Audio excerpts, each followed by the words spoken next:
ሁሌም የሚናገሩት ስለ ኢትዮጵያ ነው። ሀገር የሚለው ቃል ከቃል በላይ የሆነ ይደሰትም አይደሰትም ይመቸውም አይመቸውም ኢትዮጵያ ለሱ ኢትዮጵያ ናት።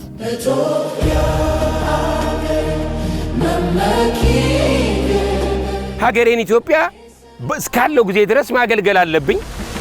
አንድያ ነፍስ ያለ ምንም ስስት የሚሰጣ የሱ ዕውቀት በጣም የላቀ ነው። በውትድርና ይሄ ነገር እንደምንም ብሎ ይለፍ የሚባል ነገር እሱ ጋር አይሰራም። እሳቸው አሰልጥነውን እሳቸው አዘልለውን እዚህ አድርሰውናል። ትዕዛዙን ላስያዝ ግዳጅሽን አትወጪም ነገር ነው።